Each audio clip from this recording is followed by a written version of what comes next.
Manchester is a city in the northwest of England. It has one of the highest student populations in Europe and is home to some stunning historical sites and some stunning architecture. It also happens to be my home city, and in these 5 stories you'll also be learning about why any metropolitan city has dark secrets and you should always be careful. I absolutely love Manchester. I've lived here my entire life, but there's still a scary side to it, as you will hear in these stories. So don't forget to hit that like button, turn on that notification bell, sit back, relax and enjoy 5 true scary stories from my home city.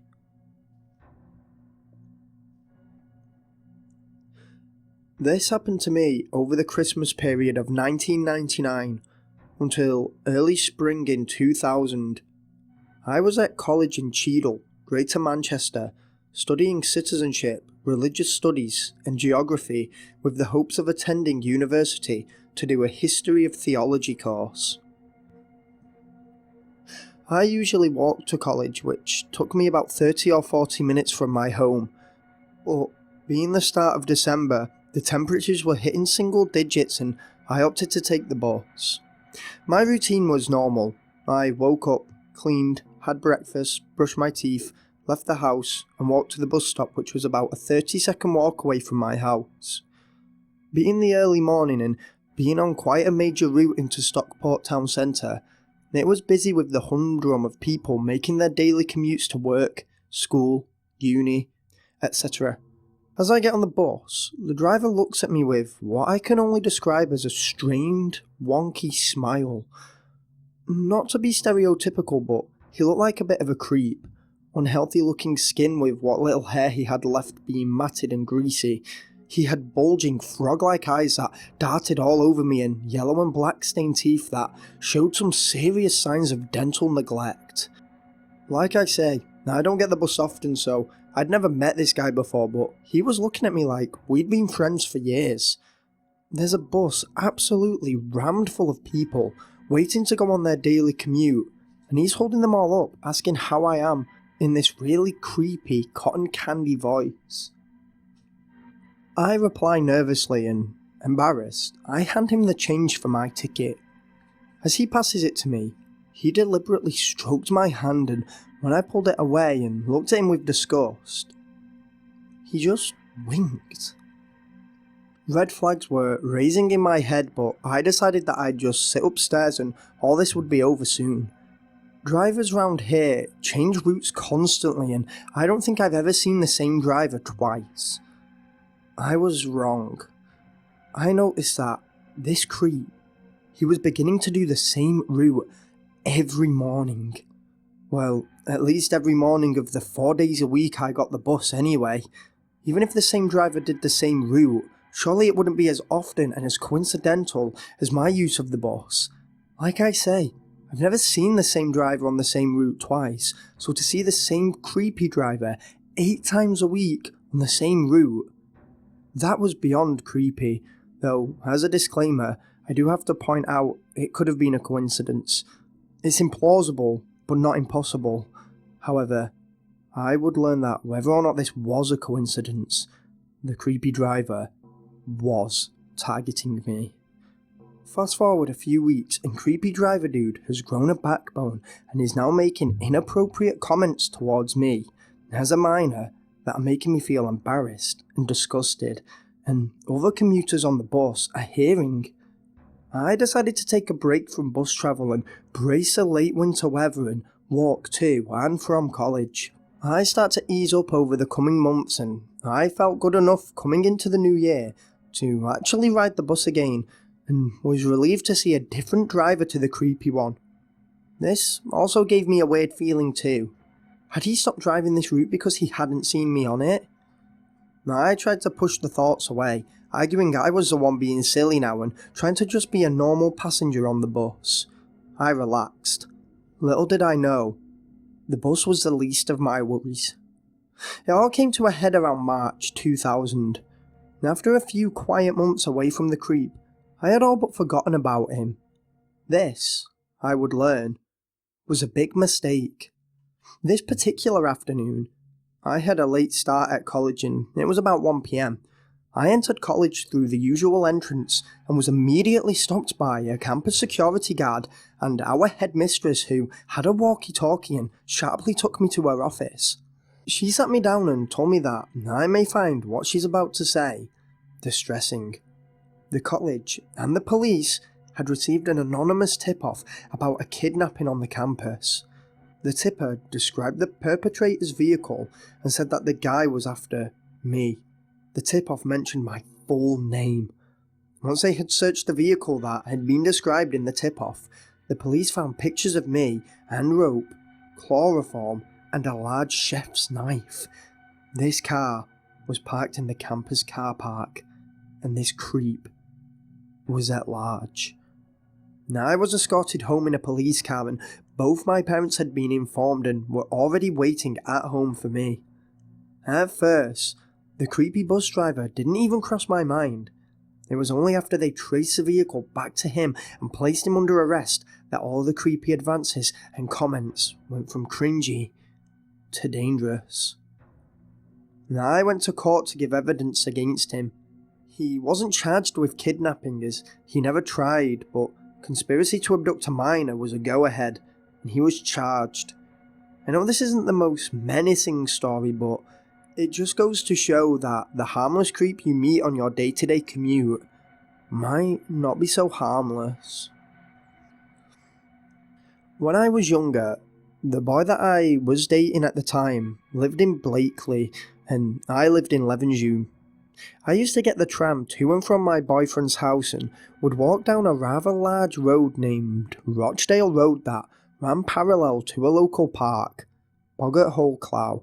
The park, which these days is labelled as an urban country park, is actually a surviving remnant of an ancient woodland which lay on the site and surrounding area for a millennia. In fact, many local historians suggest the woodland could be as old as the Bronze Age, or roughly 5000 BC. I didn't know any of this when I used to walk by it 2 or 3 times a week, and to me, it was just another park. My boyfriend had told me the stories associated with the name when I went to see him, about a boggart, a mysterious, goblin-like entity that haunted a farmhouse that inhabited the park in the 19th century. Though the farmhouse has long since been razed, the boggart still remains and is, apparently, the source of a lot of mischief and misfortune in the park. Of course, I didn't invest in such folly and just thought my boyfriend was attempting to rattle me as he knew I walked by the park on my journey home. What I didn't anticipate was the truth in the legend. This all happened late one summer evening. My boyfriend and his parents had just had a massive argument and I offered to leave slightly earlier than usual, feeling pretty awkward about being caught in the middle of it. It was about 10:30 and was dark, but my tram wasn't until 11:15. It was a warm night, and as I walked past the park, I scoped a bench illuminated by a streetlight inside of the park. I thought I'd sit there for 20 minutes and read my book, seeing as though the lights at the tram station were either broke or flickered constantly. I entered the park and it was all probably in my head, but I was immediately engulfed by a sense of blissfulness. I reached the bench and sat on it. It was an old wrought iron bench which had been made in a decorative style and still had some areas which had the basic black paint covering it. I sat in the silence of the park. To my left and right was nothing but silence and stillness. Now I pulled out my book. Don't ask me what it was so long ago now. I think it may have been 1984 or Animal Farm for a college course, but I'm not too sure, and began to read. I had been sat upon that bench, unbothered, for 15 minutes or so, when I got a tingle on the back of my neck. This struck me as odd as it was a warm summer's night, and then, out of the blue, I was engulfed in a wave of fear, and I sat rigid, too scared to turn around and look. The bench was located at the side of a path, facing the path and the lamppost. Behind me was thick brush, trees, and darkness. My eyes kept dead ahead as I felt as though something was moving closer to me. It's hard to explain, but I felt something move past me, and then the panel at the bottom of the lamppost that holds all of the circuitry beneath it flung off with intense force and rattled off down the path, coming to an unsatisfying halt. I was petrified. A wind began to pick up, seemingly focused on my area only. I closed my book and quickly put it in my bag. In that moment, I was at the apex of fear, the point where all I desired to do was make a run for it, but it was fear that seemed to hold me back. Then, as if the final push from the metaphorical ledge I was stood on, came this bone-shaking, guttural, outright demonic growl from behind my ear, the warmth of which I felt on the side of my face. And I screamed like the terrified girl I was, and I made a run from the park. Though only a short distance from the road, it felt like an age until I made it to the road, to safety. I never entered that park again, but when walking past it over the months after, I noticed the missing panel on the lamppost, cementing the reality of the event for me every time. Was it the boggart? I don't know, but there is definitely something otherworldly about Boggart Clough. Okay, so this story isn't so much terrifying or scary as it is gruesome and cringy in a non-embarrassing way. Any squeamish readers may want to ignore this post. When I was younger, I grew up in Rusholme in Greater Manchester. It was by no means the best area in the city, but was far from being the worst too. We lived in a shitty 2-up, 2-down house, and over the Easter holidays, when I was about 9, whilst my dad was at work, I invited one of my friends, Jamie, round to play. So my mum's hanging the washing in the garden, and me and Jamie are bouncing on the bed in my parents' room. They had this sturdy as fuck divan bed that genuinely bounced like a trampoline. So me and Jamie are in this mad gid playing Jackie Chan fight scenes when I pushed Jamie from behind. Jamie front flipped off the bed. This isn't something we had practiced either. Just as he jumped up and lifted his knees, I pushed him in his upper back and he just went flying forward in a front flipping motion. He did a full rotation, and then I heard this blood-curdling sound that was reminiscent of wet meat being battered by a meat tenderizer. All of a sudden, Jamie begins crying out in utter agony, one of those real pained cries. And I shit myself, because I pushed him in the first place, and stopped bouncing to look what had happened. And I began crying too. From trauma though, as I looked at Jamie on my parents' bedroom floor, a plug from a hairdryer impaling his foot. Now for all you Yanks reading this, UK plugs are fucking lethal. They have 3, not 2 prongs, and each prong is probably twice as thick as the American counterpart. I couldn't even see the plug, drowned out in their sea of crimson as my mum burst through the door to see what all the commotion was about. It didn't settle us, seeing the sheer dread on her face as she attempted to quickly bind Jamie's foot in clean sheets.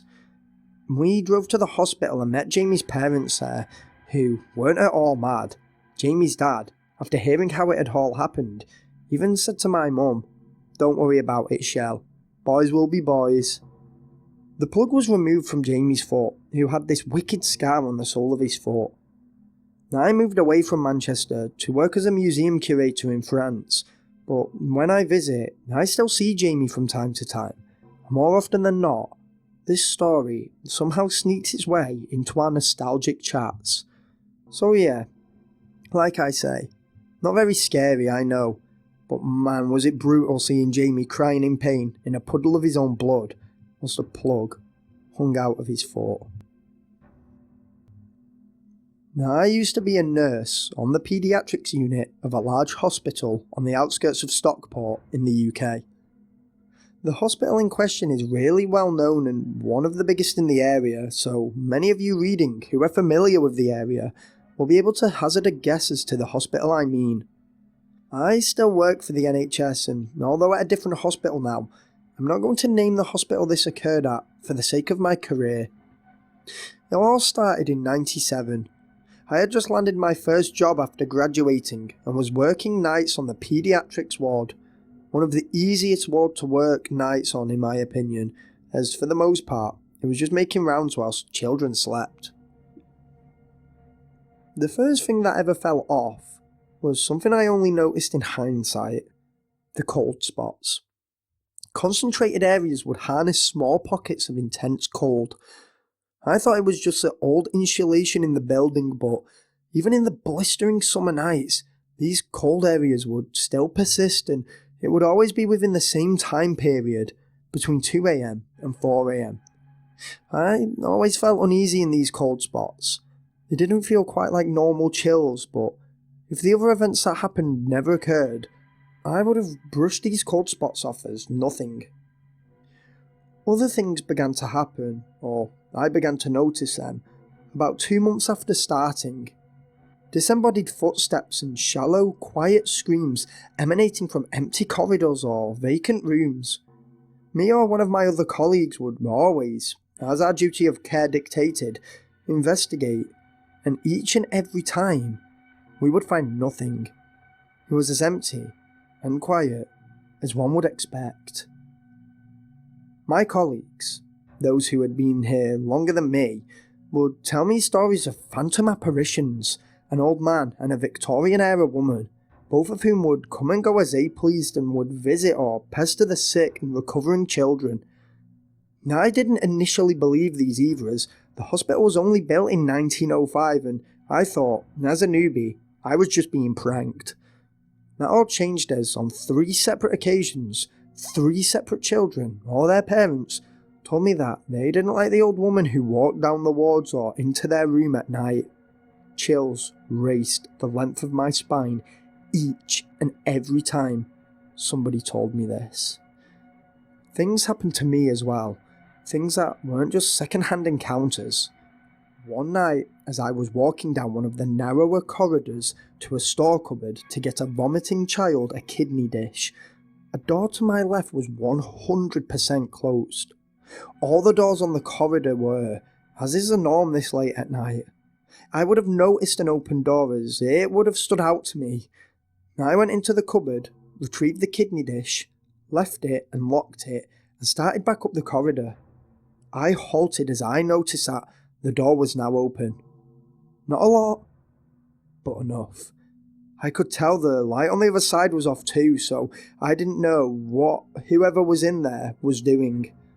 I looked puzzled at first, as if waiting for one of my colleagues to suddenly come out, and when they didn't, after a brief time, I outstretched my arm to pull the door shut. All of a sudden, the door began to creak. I recoiled and watched in horror as it closed very, very slowly of its own accord. Again, my duty of care wouldn't let me leave, and although the room was vacant, I couldn't rule out the possibility of someone entering the room by mistake. As white as a sheet and shaking harder than one on a washing line during a storm, I again reached my arm out and placed it on the door handle. As slowly as it had closed, I opened it, wincing the whole time. It had opened fully and I flicked on the room light. The room. It was empty. I checked under the bed and in the cupboard. There was no one anywhere. Despite being on the 6th floor, I even checked the window. Locked from the inside. I still have no explanation for this.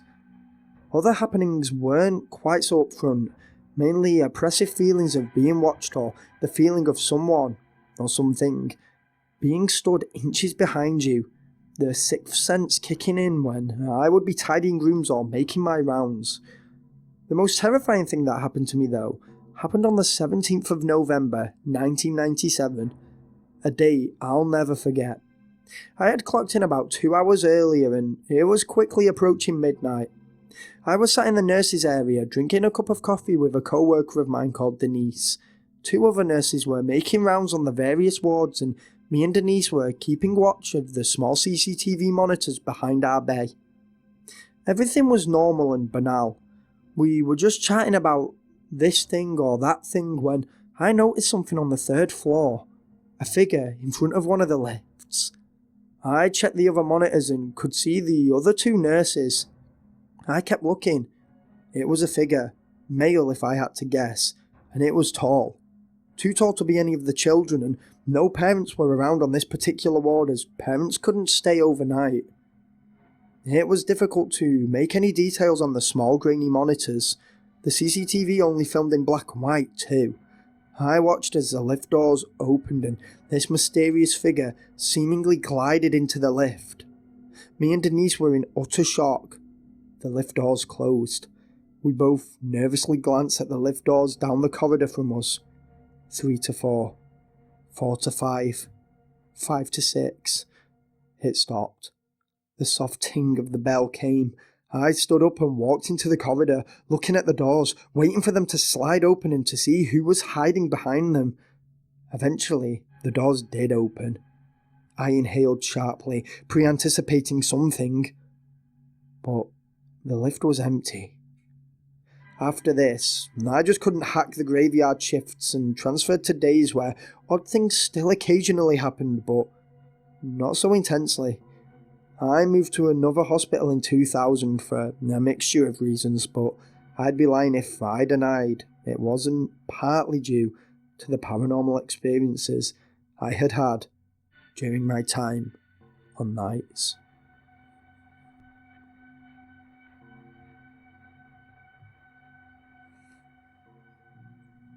I studied microbiology at the University of Manchester and graduated in 2006.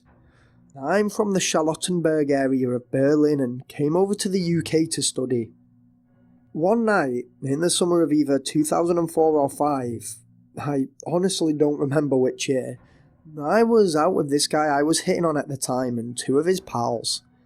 The night was great, and I just want to go on the record and state that I had had copious amounts of alcohol as well as cocaine and Mandy, but I don't believe this warped my thinking, and I still stand wholeheartedly by my account of the events.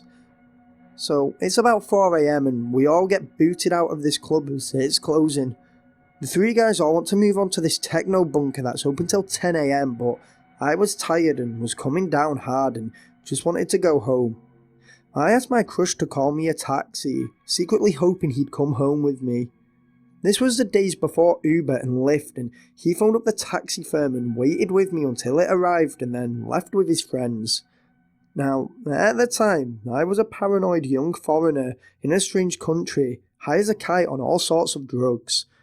As such, I always made sure to make a note, mental or otherwise, of the taxi's license reg, the driver's license taxi number, and of course, always ask the driver's name. I also made sure the driver mentioned my name to me before I did. Even when fucked out of my mind, I remembered to do this as it was second nature at this point. So the taxi pulls up and both me and my crush distinctly hear the driver ask for Mathilda. Not a common name either, is it? I make my mental notes and get in the front seat. My friend waves me off as the taxi begins to drive. I'm a little saddened he didn't come with me, but I wasn't mad or upset. At this point, I was almost relieved. I don't think I was ready for sex anyway.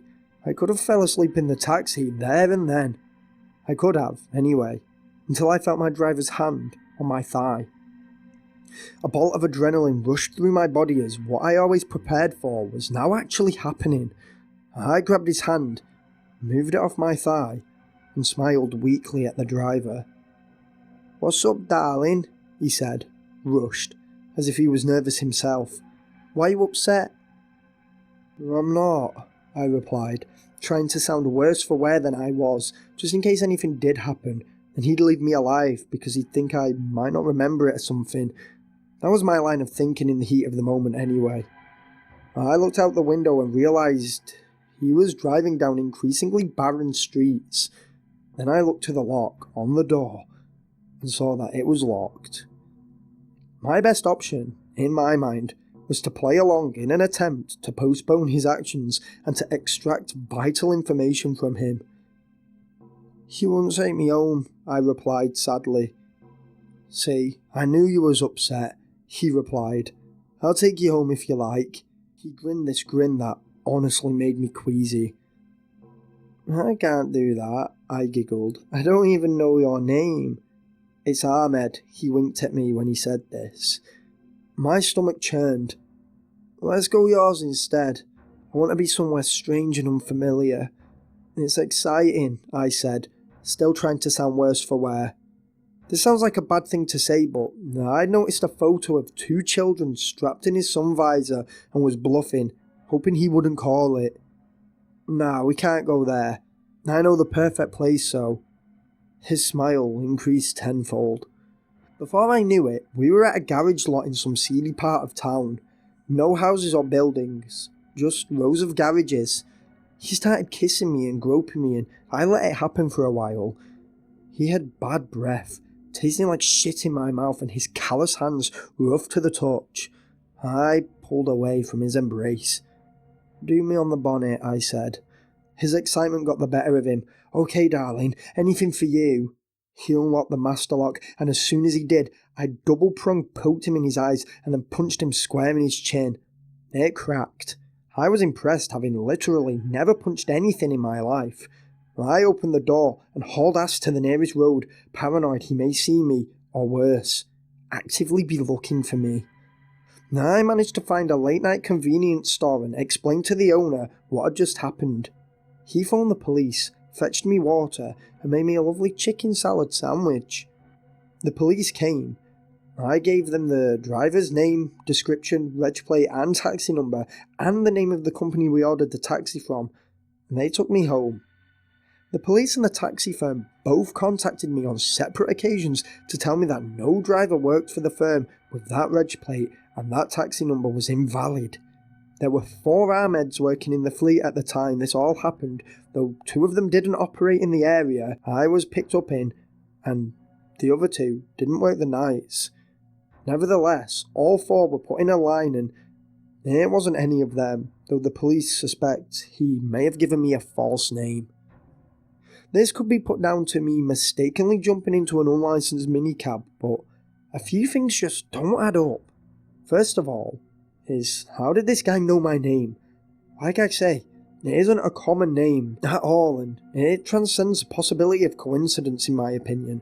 For him to wildly guess it as such just doesn't add up. I didn't mishear either, as my crush heard it too, and one of his friends is sure he faintly heard the driver say my name, though he was stood a bit further back than us two. Perhaps the most concerning is the taxi firm admitted they had sent a taxi to pick me up and that they had no record of the taxi reporting me as a non-pickup. In fact, the taxi had actually confirmed I had been picked up, yet for some odd reason, and not a cover-up as verified by the police, the firm couldn't track or identify the driver due to some 1 in a million admin error. Like I say, the police confirmed this wasn't foul play either. They investigated this. So not only was there, and possibly still is there, a creepy borderline rapist taxi driver prowling the streets of Manchester, he seemingly doesn't exist. Either that or there's some massive conspiracy cover-up involving Manchester's taxi firms and their police force, which I doubt. P.S. For those looking for a happy ending, my crush realised I liked him in 2006, just before our graduation. He moved back to Germany with me and we are happily married with 3 beautiful children. Oh, and the convenience store guy who helped me, his name was Dean, and we still speak occasionally over the phone. He's a great guy. So hey guys, that was 5 true scary stories from my home city of Manchester. Really hope you enjoyed these stories. I actually was really creeped out reading these because a lot of the locations I'm genuinely familiar with. So sometimes I was reading the stories and being like, oh shit, that's just like down the road, if you know what I mean. So we finally managed to trudge through Christmas. We're into the new year. Here we are. There's a lot of big things coming from Brothers Jackson that I need to possibly make another video about, actually, just like run through the new schedule, stuff like that. Tell me in the comments how you enjoyed your holidays, whether you were celebrating Christmas, whether you don't bother with any of that at all, whether you had a boring time. Tell me, what did you do to at least add a little bit of sparkle to it? So leave a comment, tell me what you did. What did I do? I had my cheese board and I had some champagne. There were some pretty big highlights. I'm living the high life, you know. That is the highlight of my Christmas, cheese board. I don't know how popular they are over in America, actually. Like, if cheese boards are like a big thing, but us Brits go crazy for them. Like, in the supermarkets, you get like cheese boards, and then you get like 5 or 6 different types, or like the cheese aisle in the supermarket is just ridiculous. Like, the amount of like different cheeses you get in just for Christmas, and like we have that Stilton. That's like a really popular Christmas cheese. I'm not huge on it. It's alright, I guess, but I'm not huge on it.